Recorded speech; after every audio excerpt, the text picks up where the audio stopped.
चिदानंद स्वातम रसी सत शिव सुंदर जान, ज्ञाता दृष्टा लोक के परम सिद्ध भगवान, परम सिद्ध भगवान।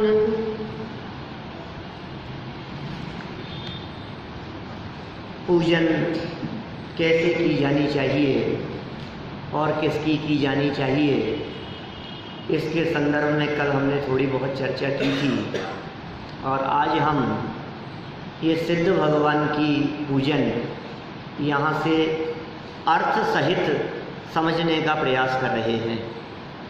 बहुत ही सुंदर और मार्मिक पूजन है। जिनागम के अद्भुत रहस्यों को यहाँ इस पूजन में भरने का प्रयास किया है।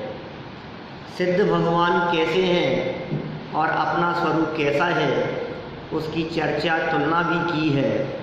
और इतना ही नहीं, जो अष्ट द्रव्य हम चढ़ाते हैं उन अष्ट द्रव्यों की निरर्थकता और सच्चे अष्ट द्रव्य क्या हो सकते हैं उसकी सार्थकता की भी बात यहाँ की है। पहला स्थापना का छंद बहुत सुंदर सिद्ध भगवान का स्वरूप बतलाया।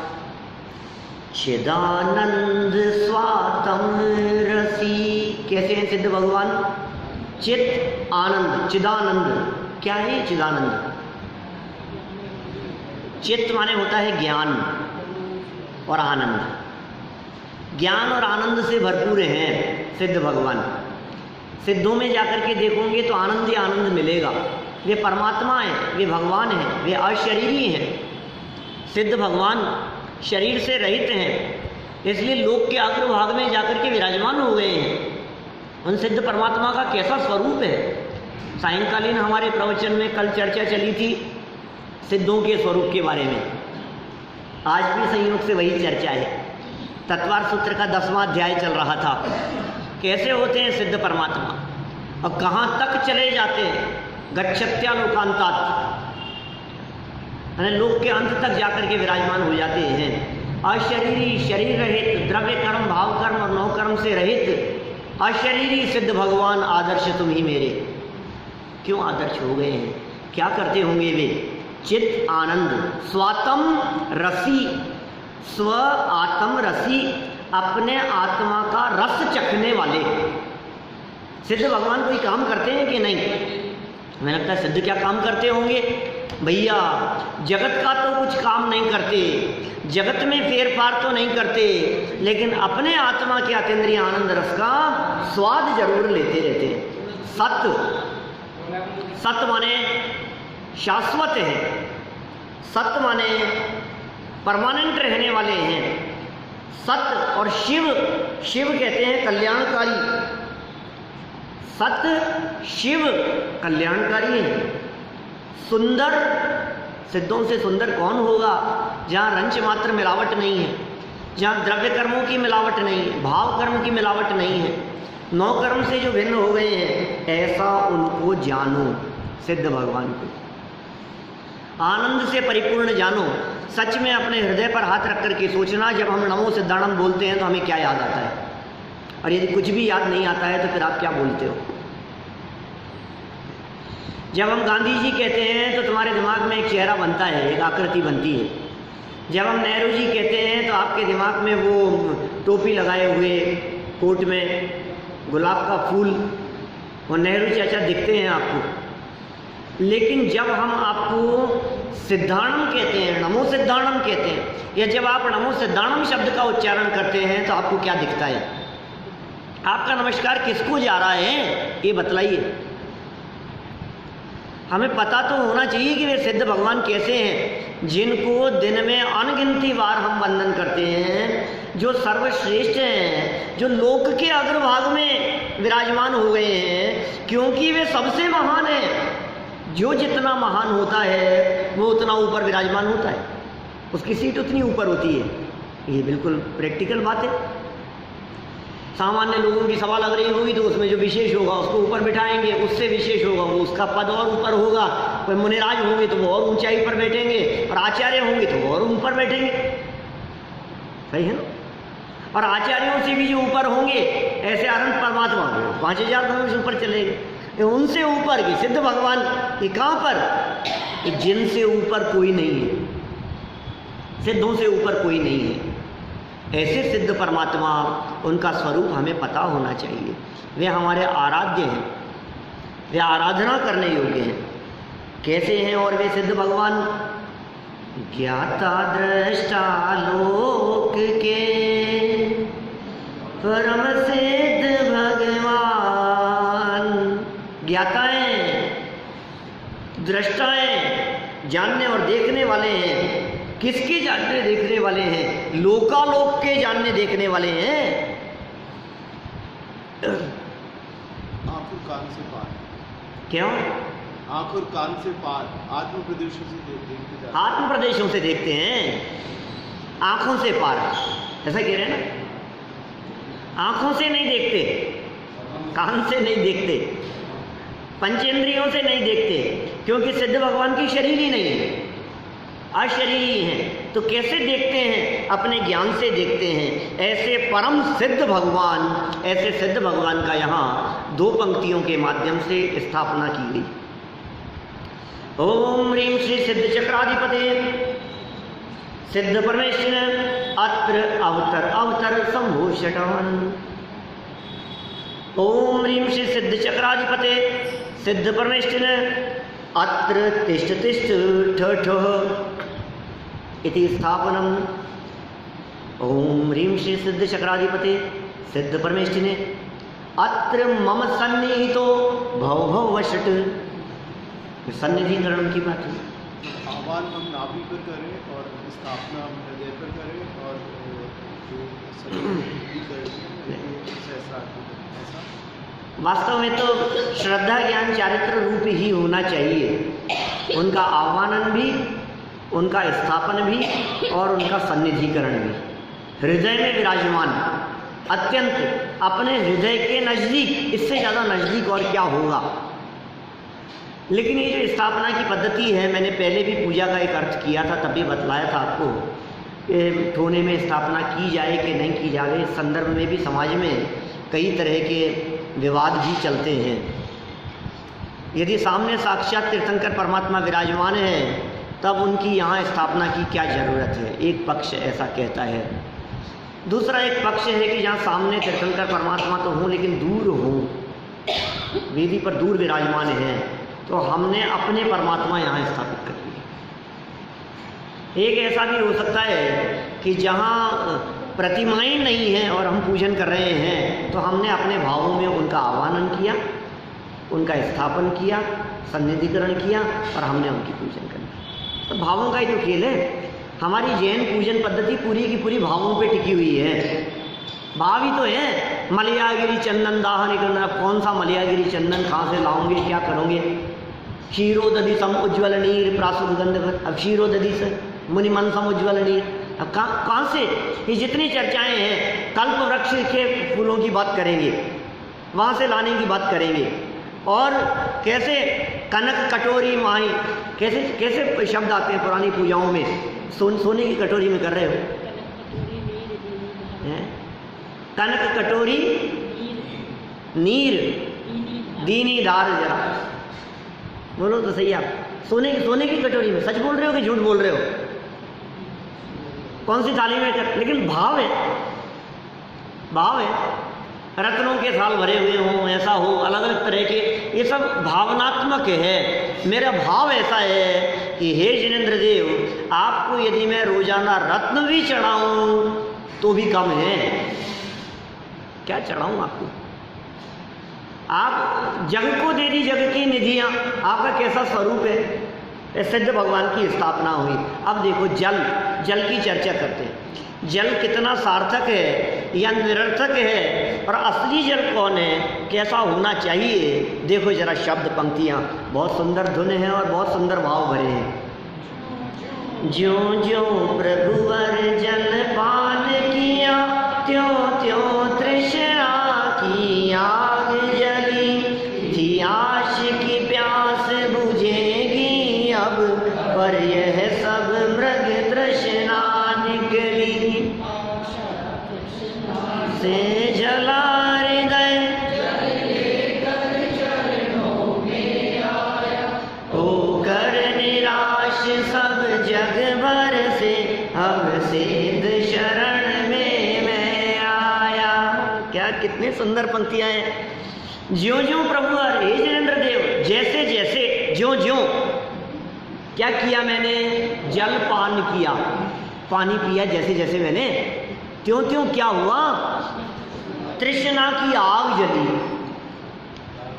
पता है किसी व्यक्ति की भूख मिट जाती है, किसी व्यक्ति ने बहुत लंबे समय से पानी नहीं पिया हो, निर्जल उपवास किया हो 10 दिन का।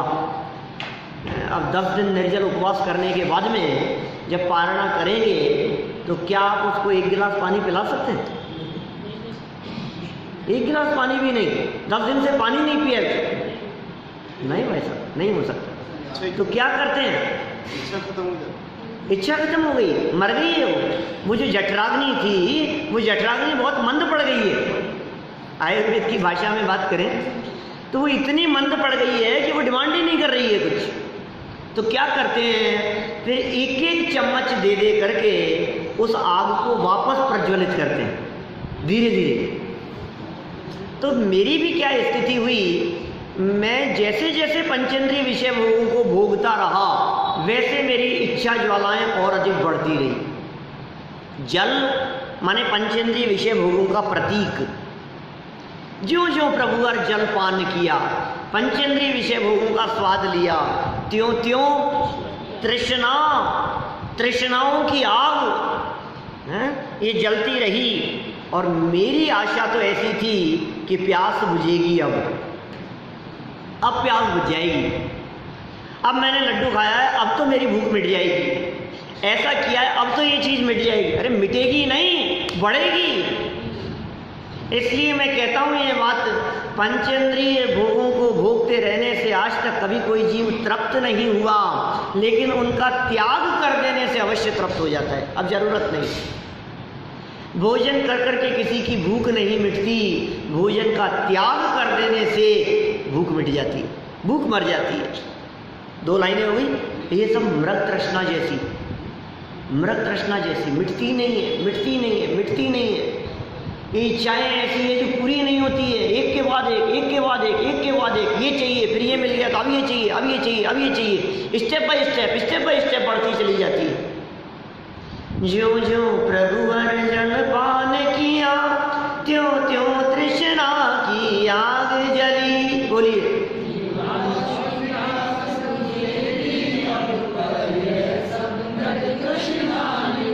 और सच में मेरा हृदय जलता रहा, क्योंकि मृग तृष्णा थी ना, तृप्ति मिलती नहीं थी। आशा तृष्णा से जला हृदय, आशा से, तृष्णा से, इच्छाओं से मेरा हृदय जलता रहा, मैं तड़फड़ाता रहा, तड़पता रहा, ये मिल जाए, ये मिल जाए। और अब क्या, जल लेकर हे जिनेंद्र देव आपके चरणों में आ गया। कहीं मुझे शांति नहीं मिली, इसलिए क्या करें, होकर निराश सब जग भर से, सारे जगत से निराश होकर के अब सिद्ध शरण में, सिद्धों की शरण में आया हूं मैं, सिद्ध परमात्मा की शरण में आया हूं मैं। किसकी शरण में जाऊं, बोलो। इस जल ने प्यास बुझाई ना, इसको लौटाने आया हूं। क्या करूं मैं, ये मेरे किसी काम का नहीं है ये जल। होकर निराश, सच में सच बताना, जब भगवान के दर्शन करने के लिए आते हैं तो क्या सारे जगत से निराश होकर के आते हैं? टाइम पास करने के लिए आते हैं, घूमने के लिए आते हैं, चलो भगवान से मिल आते हैं। किस लिए आते हैं? आपको ऐसा लगता है इस जगत में कहीं शांति नहीं है, और जिन मंदिर में आने पर शांति मिलती है, अपार शांति की अनुभूति होती है जिन मंदिर में। जिनेंद्र देव की प्रतिमाओं को देखने मात्र से शांति होने लगती है, और फिर उन्होंने जिनको देखा हो उसको देख लें तो फिर तो शांति शांति। तो क्या कर रहे हैं भगवान लोग, नासाग्र दृष्टि हैं, अपने स्वरूप को देखते हैं। अपने अंदर में देखते हैं। जब वे अपने स्वभाव को देखते हैं, जब अपने अंदर में देखते हैं, तो उनके भक्तों को भी उनका अनुसरण करते हुए अपने स्वरूप को देखना चाहिए, होकर निराश, क्योंकि जगत में आशा करने लायक कुछ नहीं है। सारे जगत से निराश होकर के हे सिद्ध परमात्मा आपके चरणों की शरण में आ गया हूँ। ओम ह्रीं श्री सिद्ध चक्राधिपते सिद्ध परमेश्वर ने जन्म जरा मृत्यु विनाशनाय जलम निर्वपामीति स्वाहा। बहुत से लोग ये कहते हैं कि साहब जब आप अष्टद्रव्य से पूजन नहीं कर रहे हो तो मंत्र नहीं बोलना चाहिए। आप मंत्र क्यों बोल रहे हो? मंत्र तो तब बोलो जब आप चढ़ाओ, अब आप चढ़ा ही नहीं रहे हो तो मंत्र क्यों बोल रहे हो? कि हम भाव से कर रहे हैं ना, हम भाव से ही चढ़ा रहे हैं। आँख बंद की है, मानो हाथ में जल है और मानो हमने जल समर्पित कर दिया। भाव ही तो है, और क्या। जब सब काम भाव से ही हो रहा है तो हमने भावों में ही समर्पित भी कर दिया है। जल हो गया चंदन, तन का उपचार किया अब तक, उस पर चंदन का लेप किया।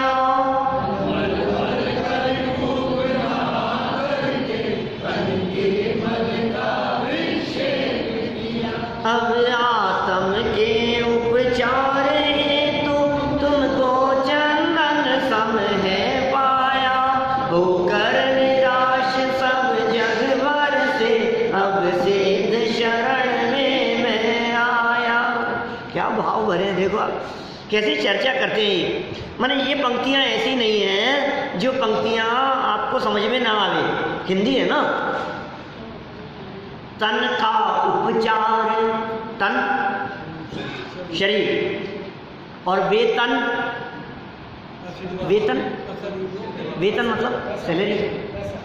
वेतन माने तो सैलरी होता है। तन कहते हैं शरीर को, वेतन क्या होता है? बिना शरीर नहीं। वे शब्द का प्रयोग किया, हिंदी का शब्द है, वे लगाया गया है उसके पहले वेस्ट हो जाने के अर्थ में। और तन माने शरीर, और वे तन माने जो वेस्ट हो जाए तन पर, उसका नाम है वेतन।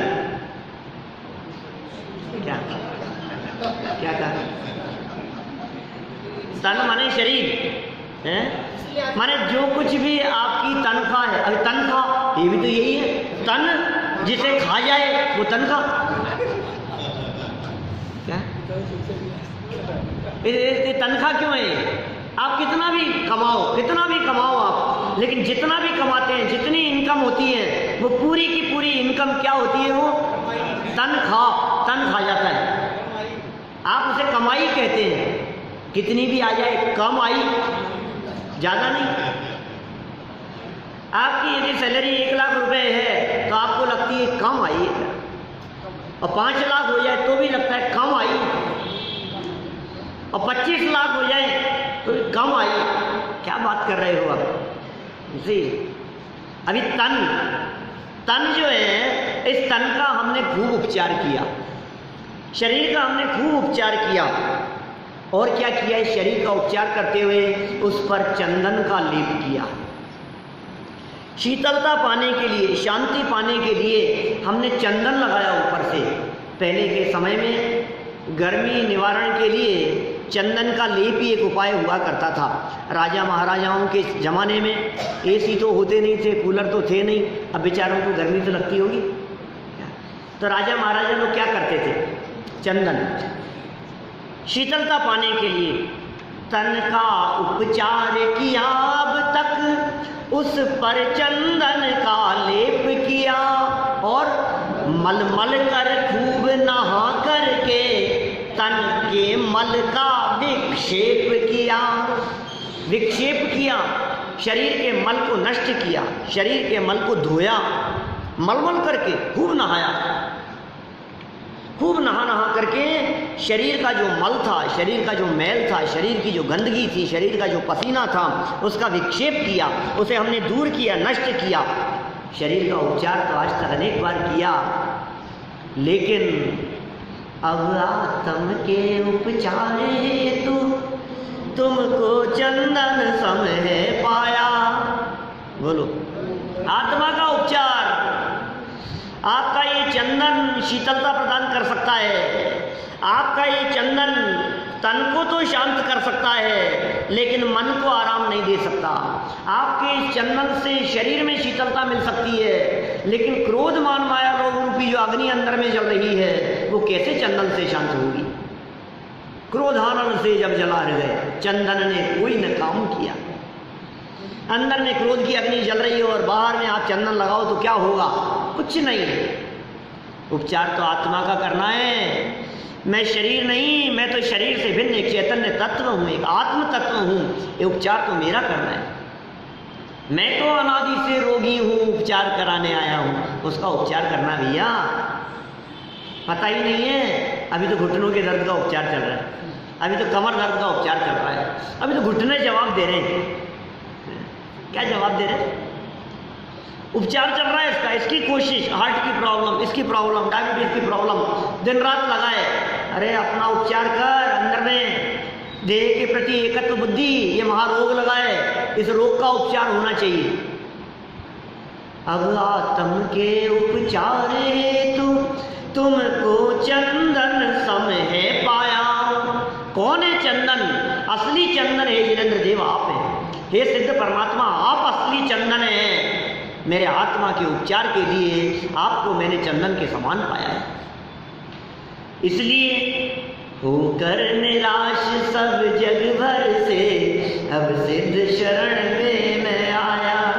क्या सारे जगत से निराश होकर के हे सिद्ध परमात्मा, अब आपके चरणों की शरण में मैं आ गया। कितने सुंदर पंक्तियां हैं। चलो ज़्यादा फास्ट तो नहीं चल रहे हैं ना, चलना ही पड़ेगा। श्रवण बेलगोला जाने से पहले पूरा करना है ना। देखो अर्घ हो गया ना, क्या था? 29 की रात, 29 तक तो हूँ। देखो, होकर निराश सब जग भर से, अब सिद्ध शरण में मैं आया। तो चंदन का क्या करें फिर? मेरे को शांति करेगा नहीं। असली शांति तो आपसे मिलती है, हे सिद्ध परमात्मा। असली शांति तो अपने स्वभाव के अवलंबन से मिलेगी। तो चंदन का क्या करूं? कि चंदनम निर्वपामीति स्वाहा। जब ये मेरे किसी काम का नहीं है चंदन, तो क्या करना है? चलो अक्षत देखो। सचमुच तुम अक्षत हो प्रभुवर, तुम ही अखंड अविनाशी हो। तुम निराकार अविचल निर्मल, स्वाधीन सफल सन्यासी हो। सिद्ध परमात्मा का क्या स्वरूप बतलाया भाई। कैसे कैसे शब्दों के प्रयोग, कहाँ कहाँ से चुन चुन करके शब्द लाए हैं। सचमुच, वास्तव में तुम अक्षत हो। तो फिर साहब मैं ये अक्षत चढ़ा रहा हूँ, ये अक्षत नहीं है। अक्षत माने तो चावल होता है ना, और साबुत चावल होगा अक्षत कहते हैं। चावलों की कणिका नहीं, टूटे हुए चावल नहीं, साबुत चढ़ाए जाते हैं। हे भगवान, मैं तो समझ रहा था कि ये अक्षत हैं। कौन से? जो थाली में है, जो सफ़ेद रंग के हैं, अनियारे, क्या जिनकी अनी दिख रही है, ऐसे कोना जिनका दिख रहा है, ऐसे ये चावल, ये अक्षत कहलाते हैं। कि नहीं भाई, सचमुच में ये अक्षत नहीं है। अक्षत तो हे भगवान आप। जगत में सच में सिद्ध भगवान अक्षत हैं। और क्षत माने होता है टूट जाना, क्षत माने है नष्ट हो जाना, और अक्षत नष्ट नहीं होना। सिद्ध अवस्था ही एकमात्र ऐसी अवस्था है जो एक बार प्रकट हो जाने के बाद में कभी नष्ट नहीं होती। ऐसे हैं सिद्ध भगवान। रही है अनंतानंत काल यथा तथा शिव परिणय। एक बार सिद्ध अवस्था की प्राप्ति हो गई तो अब वो सिद्ध अवस्था की प्राप्ति हो जाने के उपरांत अब नहीं, अब वो वापस लौट करके नहीं आएंगे। कल कोई मेरे से कह रहा था, कहीं कोई प्रश्न उत्तरों में कोई ऐसी कोई चर्चा आई कि वो मोक्ष का काल पूरा हो जाने के बाद में वापस आ जाता है। ऐसा नहीं है कुछ भी। किसी ने कहा मेरे से, आप बता रहे थे शायद, माने ऐसा लगता है अपने को मोक्ष के बाद कुछ नहीं है, क्योंकि वो अक्षत है। सिद्ध भगवान असली अक्षत है। अरे कितने भी साबुत चावल हो टूटेंगे ही, अभी नहीं टूटे बाद में टूटेंगे। क्या चढ़ाते हुए टूट जाएंगे, तब नहीं टूटेंगे तो फिर बाद में टूट जाएंगे। आपको लगता हो कि नहीं नहीं साहब ये तो कभी नहीं, क्या बात करते हो, जिसके पेट में जाएंगे, जिसके दांतों के बीच में आएंगे टूटेंगे नहीं, क्या टूटना ही है उनको। तो अक्षत कौन है? सिद्ध भगवान आप। सचमुच तुम अक्षत हो प्रभुवर, तुम ही अखंड अविनाशी हो। अखंड भी हो, अक्षत अखंड होता है, तुम ही अखंड हो, तुम ही अविनाशी हो। तुम्हारी अवस्था का, तुम्हारे पद का, तुम्हारी स्थिति का कभी भी विनाश नहीं होगा। तुम निराकार, सिद्ध भगवान निराकार होते क्या? अशरीरी हैं, निराकार है, शरीर नहीं है उनका। हम कहते हैं ना, कई बार कही आपसे बात, जो सिद्धों की प्रतिमाएं विराजमान होती हैं उसमें दिखाई देने वाला आकार सिद्ध भगवान नहीं है, नहीं दिखने वाली स्थिति वे सिद्ध परमात्मा है, निराकार है। सिद्धों के दर्शन किए कि नहीं कभी? हमने तो आकार के किए, आकार में नहीं है वो सिद्ध, जो नहीं है वो सिद्ध है, निराकार, अविचल, विचलित नहीं होने वाले, विकल्प तरंगों से जो पार हो गए हैं, अविचल, निर्मल, मल से रहित है, स्वाधीन है, स्वाधीन है, किसी के अधीन नहीं है, मुक्त हो गए, स्वाधीन माने मुक्त, सफल सन्यासी। सन्यास तो लिया था, सन्यास की सफलता क्या है? सिद्ध दशा की प्राप्ति। मुनि बनने के बाद सिद्ध दशा की प्राप्ति हो जाए। क्यों बने थे? कोई भी व्यक्ति मुनि बनता है तो क्यों बनता है बताओ मेरे को? जगत कल्याण के लिए कि आत्म कल्याण के लिए? आत्म कल्याण के लिए बनते हैं। जगत के जीवों का कल्याण हो तो हो, लेकिन जगत के जीवों का कल्याण करने के लिए संत नहीं बना जाता है। संत संसार का जिनके अंत आ गया वे संत हैं। संत स अंत, अंत सहित। संत कौन? संसार का जिनके अंत आ गया है वे संत हैं। हे सिद्ध परमात्मा, आप जैसी अवस्था की प्राप्ति जिन मुनिराजों ने कर ली है वे संत हो गए हैं। वे सन्यासी सफल हैं जो सिद्ध दशा की प्राप्ति के लिए प्रयत्नशील हैं। ले शालीकणों का अवलंबन। शालीकण क्या होते हैं? ये चावल, तो शालीकण कहते हैं। ये चावल जो चढ़ा रहा हूं ना, इसका अवलंबन लेकर के, ले शालीकणों का अवलंबन, अक्षय पद तुमको अपनाया।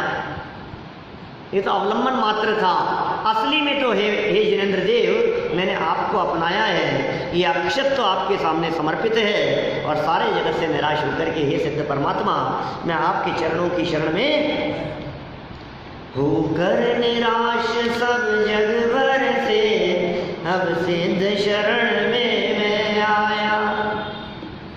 सच में ऐसा लगना चाहिए भगवान के दर्शन करते समय, ये लाइन याद आनी चाहिए ऐसी, होकर निराश सब जग भर से। जग भर से निराश होकर या जगत की आशा लेकर? लोग तो जगत की आशा लेकर के आते हैं सिद्ध भगवान की शरण में। परमात्मा की शरण में सारे जगत में से जीव आते हैं तो इसलिए आते हैं कुछ ना कुछ आशा लेकर के। और यहाँ क्या कह रहे हैं? निराश होकर के आया हूँ मैं, मुझे कहीं शरण नहीं मिला, मुझे कहीं सहारा नहीं मिला। कौन सहारा देगा? किसी ने सहारा नहीं दिया। कौन है शरण? निश्चय शरण आपको आप, व्यवहारे परमेष्ठी जाप, पंच परमेष्ठी।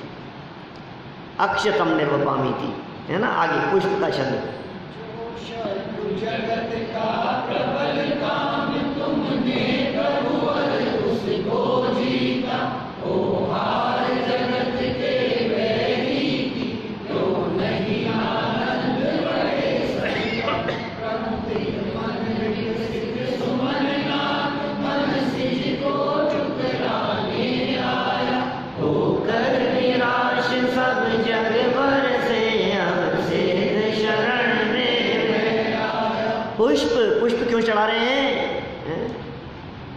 पुष्प क्यों समर्पित कर रहे हैं? जो शत्रु, पुष्प आप जानते हैं कामदेव के 5 बाणों में प्रसिद्ध है। हिंदी साहित्य में कामदेव के 5 बाण बतलाए हैं। श्रृंगार रस के जहाँ वर्णन किया जाता है उन सब शास्त्रों में सौंदर्य और श्रृंगार का जहाँ वर्णन होता है उनमें कामदेव के 5 बाण बतलाए हैं। माने काम विकार हृदय में उत्पन्न होने के लिए 5 अनुकूल कारण बतलाए गए हैं। सामने वाले को अट्रैक्ट करने के लिए 5 बाण हैं। क्या उसमें कोयल की आवाज़ भी अट्रैक्ट करने वाली है, चंद्रमा की चांदनी को भी अट्रैक्ट करने वाला कहा है, इसी तरह से पुष्प भी उसमें से एक है। तो जो शत्रु जगत का प्रबल, सारे जगत का शत्रु है कौन? काम, विकार, अंदर में वासना का भाव, ये जो परिणाम है खोटा भाव, ये सारे जगत का शत्रु है। सारे जगत को इसने जीत रखा है। जो शत्रु जगत का, सारे जगत के जीव इसके कंट्रोल में है, इसके अधीन में है। महावीराष्टक स्तोत्र 7वां छंद है महावीराष्टक का। अनिर्वारोद्रेक त्रिभुवन जयी काम सुभटा कुमारावस्थायामपि निज बलादेन विजितः स्फुरन्नित्यानन्द प्रशम पद राजाय सजनः महावीर स्वामी नयन पथगामी भवतु नः। सुनिए पंक्तियां, लास्ट लाइन तो याद आ जाती है बड़ा। हर चौथी पंक्ति में लिखा है महावीर स्वामी नयन पथगामी भवतु। क्या लिखा उन्होंने वहां? अनिर्वार है उद्रेक जिसका, जिसको रोका नहीं जा सकता है, ऐसे काम रूपी योद्धा को हे महावीर भगवान आपने कुमार काल में जीत लिया। 30 वर्ष की उम्र में आपने दीक्षा ले ली। विवाह के लिए आपको बहुत प्रेरित किया गया, प्रेरणा दी गई, आदेश दिया गया, निर्देश दिए गए, माता पिता ने कितना आपको मनाया, लेकिन वो काम भाव आपके ऊपर नहीं चढ़ सका। युवा तो हुए थे लेकिन यौवन आप पर नहीं चढ़ा। क्या कह रहे हैं? जो शत्रु जगत का प्रबल काम, हे सिद्ध परमात्मा, हे प्रभुवर, तुमने उसको जीता, तुमने उसको जीत लिया। तो फिर क्या होगा? हो हार जगत के बैरी की, क्यों नहीं आनंद बड़े सबका। हो हार जगत के बैरी की, सारे जगत का जो शत्रु था, सारे जगत को जिसने अपने कंट्रोल में किया हुआ था, ये कह रहे हैं उसकी यदि हार हो जाए, उस बैरी की यदि हार हो जावे, क्यों नहीं आनंद बढ़े सबका, सबका आनंद बढ़ेगा। ओ काम को जीत लिया। अब वो जो सबको परेशान करता था, कौन? वो डाकू गब्बर सिंह, गांव में आकर के तहलका मचाता था, लूट मचाता था, हफ्ता मांगता था, अनाज मांगता था, जो कुछ भी होता था, वो जो सारे गांव का, सारे नगर का बैरी था, उसको यदि किसी ने जीत लिया तो सबका आनंद क्यों नहीं बढ़ेगा? नगरवासियों का बोलो, सब खुश होंगे कि नहीं? ये क्या कह रहे हैं? पूरे जगत को जिसने कंट्रोल में किया हुआ था, ऐसे काम को भी हे भगवान, हे सिद्ध परमात्मा, आपने जीत लिया। तो होहार जगत के वैरी की, क्यों नहीं आनंद बढ़े सबका, सबका आनंद बढ़ता है। और देखो, प्रमुदित मन विकसित सुमन नाथ, मन सिज को ठुकराने आया, होकर निराश सब जग भर से, अब सिद्ध शरण में मैं आया। क्या कह रहे? प्रमुदित मन, प्रमुदित उल्लास, आनंद, खिला हुआ है चेहरा, मन, प्रमुदित मन, मन बहुत प्रमुदित है आज, मन बहुत प्रसन्न है। विकसित सुमन, विकसित सुमन, खिले हुए फूल की तरह। क्या कहा? विकसित माने खिला हुआ, और सुमन माने पुष्प, और प्रमुदित मन, खिले हुए फूल की तरह। मन खिल रहा है, क्या फूल खिल रहे हैं। तो प्रमुदित मन विकसित सुमन नाथ, और मन सिज को ठुकराने आया। मन में तो कमल खिल गए, मन में तो पुष्प खिल रहे हैं, लेकिन ये जो मन से जो है ना, मन का जो काम भाव है, मन का जो विकार भाव है, उसको ठुकराने के लिए होकर निराश सब जग भर से अब सिद्ध शरण में मैं आया। सारे जगत से निराश होकर के हे सिद्ध परमात्मा, अब आपके चरणों की शरण में मैं आया हूँ।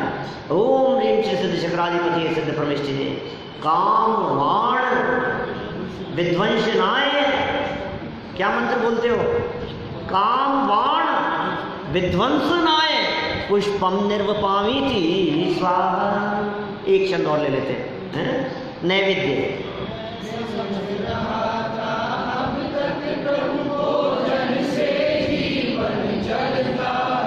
भोजन बिन नरकों में जीवन भर पेट मनुष्य क्यों मरता है।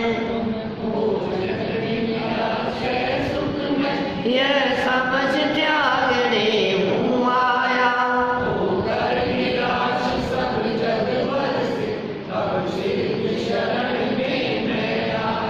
ये किया करो ये पूजन, कभी कभी बहुत मजा आता है। धीरे धीरे याद हो जाएगी, 10-5 बार करोगे तो पंक्तियाँ याद हो जाएंगी सब। फिर गुनगुनाते रहो, भगवान के दर्शन करते समय बोलते रहो। यही तो पूजन है और क्या है। कल यही तो चर्चा की थी हमने, अष्ट द्रव्य लगाएं और ये करें और भाव नहीं लगे तो वो पूजा नहीं है। अष्ट द्रव्य इस थाली से इस थाली में चढ़ाएं और उपयोग हमारा पंचेंद्रिय विषय भोगों में लगाओ, आने जाने वालों की तरफ लगाओ।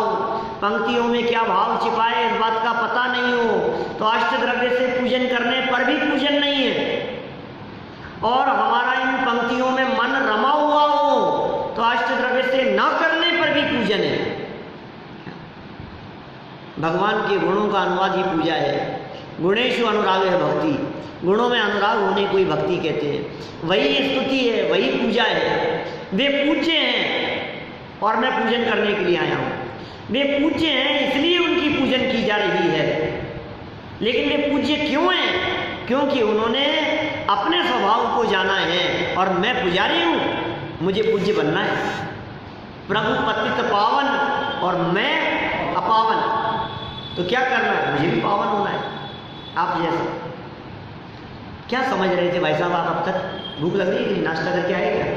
आज तो नाश्ता ही नहीं किया, भूख लग रही है आज। मैं समझ रहा था अब तक प्रभु भोजन से, और भूखा मर गया, भूखा मर गया।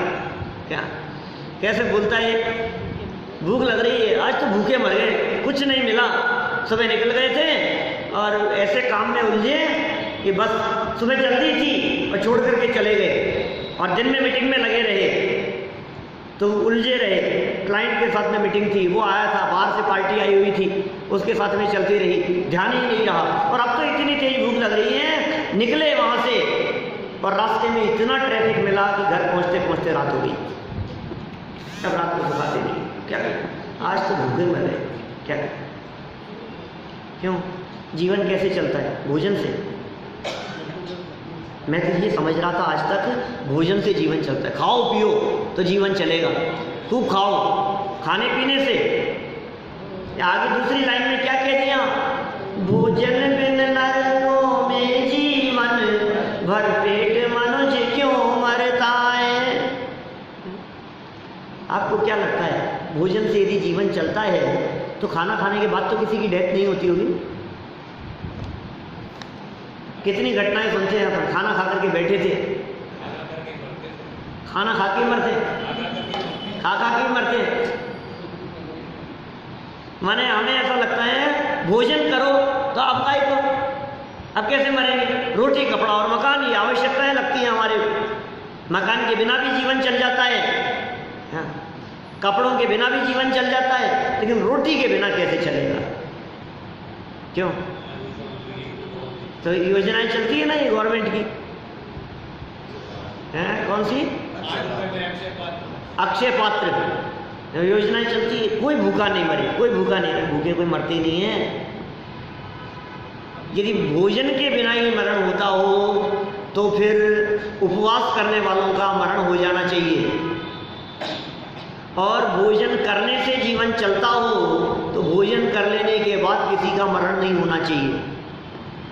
लेकिन हमने ऐसा देखा है नरकों में भोजन बिन जीवन, नरकों में भोजन नहीं है। तीन लोक को नाज जो खाए, मिटे न भूख कड़ा न लहाए। छेड़ाला की पंक्तियां हैं क्या पढ़ी क्या? छेड़ाला की पहली डाल में लिखा है नरक की परिस्थितियों का वर्णन करते हुए, तीन लोग का अनाज खा लेने के बावजूद भी भूख नहीं मिटे, इतनी भूख लगती है और मिलता क्या है? कणा न लहाए। उन नारकियों को भोजन के लिए एक कण भी नहीं मिलता है। अच्छा, एक कण भी नहीं मिलता है तो मर जाते होंगे फिर तो। सुनो, मिनिमम आयु 10,000 वर्ष होती। नरक में मिनिमम आयु 10,000 वर्ष है, वो भी पहले नरक की प्रथम पृथ्वी में, पहले पटल पर। पहले नरक के पहले पटल में 10,000 वर्ष जगन्य आयु है, आगे तो फिर बढ़ती चली जाती है। आप क्या सोचेंगे? सागरों तक की आयु और कुछ नहीं मिला और फिर भी जीवन चलता है। नियम क्या है बताओ? मैं क्या समझ रहा था और वस्तु स्थिति क्या है? धोखा था मेरे को। नैवेद्य की चर्चा कर रहे हैं। हाँ बोल देखो, मैं समझ रहा था अब तक प्रभु भोजन से जीवन चलता है, भोजन बिन नरकों में जीवन, भर पेट मनुष्य क्यों मरता है। मैं समझ ही नहीं समझ पाया आज तक। देखो आगे की लाइनों में कह दिया, तुम भोजन बिन अक्षय सुखमय, यह समझ त्यागने हूँ आया, होकर निराश सब।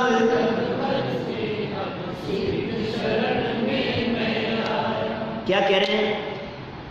तुम भोजन के बिना ही, सिद्ध भगवान भोजन नहीं करते, सिद्धों के भोजन नहीं है, सिद्ध भगवान की शरीर नहीं है, ये तो पक्का हो गया दिमाग में। अशरीर ही है सिद्ध भगवान, तो भोजन करते होंगे। आत्मा तो भोजन करता ही नहीं। भोजन के बिना ही अक्षय सुखमय हो, इसका मतलब भोजन से सुखी होते हो ऐसा नहीं है। भोजन के बिना भी ये सिद्ध परमात्मा आप सुखी नहीं, अनंत सुखी हो, आप परम सुखी हो, अक्षय सुखमय हो। यह समझ क्या लिख दिया है? समझ में नहीं आया मेरे को। ये समझ त्यागने आया हो। आप भोजन के बिना अक्षय सुखमय हो, ये समझ त्यागने आया हो, ये समझ जगाने आया हो। गलत छप गया ना? नहीं सही। अरे ऊपर की 2 लाइनों के बारे में लिख रहे हैं, ये समझ त्यागने आया हो। कौन सी समझ? भोजन से जीवन चलता है, ये समझ त्यागने आया हूं। मैं समझ रहा था अब तक, समझ त्यागने, तो समझ क्या रहा था उसको त्यागेगा ना। देखो क्या लिखा, यह समझ त्यागने आया हूं, तो समझ क्या रहा था? ये समझ रहा था, उस समझ को त्यागे। पहली लाइन में लिखा ना, मैं समझ रहा था। अरे यार, मैं तो ये समझ रहा था कि ऐसा होगा। अब क्या हुआ? अब तो बदल गई मेरी समझ, क्योंकि अब पता लग गया कि ऐसा नहीं। मैं तो ये समझ रहा था कि भगवान आपके चरणों की शरण में आया हूं तो मुझे ये मिल जाएगा, और अब समझ में आया कि यार आप तो हाथ पैर धर के बैठे, आपके पास खुद के पास ही कुछ नहीं है। तो मेरी वो समझ का क्या होगा? उस समझ को छोड़ दिया मैंने। तुम भोजन के बिना ही अक्षय सुखमय हो, भरपूर सुखमय हो, इसलिए ये समझ त्यागने के लिए आया हूँ और सारे जगत से निराश होकर के हे सिद्ध परमात्मा अब आपके चरणों की शरण में आ गया। इस तरह से ये नैवेद्य की असारता और आप अपने आत्मा के अतीन्द्रिय आनंद का रसास्वादन करने वाले होने से आपको भोजन की जरूरत नहीं है। और मेरी भी ऐसी अवस्था प्रकट हो जब भोजन की जरूरत महसूस ना हो। ऐसी अवस्था आपके बताए हुए मार्ग पर चलकर आप जैसे अपने स्वभाव का अवलंबन लेकर प्रकट हो सकती है। ऐसी अवस्था मेरे जीवन में शीघ्रातिशीघ्र प्रकट हो, इसी भावना से हे जिनेंद्र देव आपको मैं यहाँ नैवेद्य समर्पित कर रहा हूँ। ओम ह्रीं श्री सिद्ध चक्राधिपति सिद्ध परमेश्वरी क्षुधारोग विनाशनाय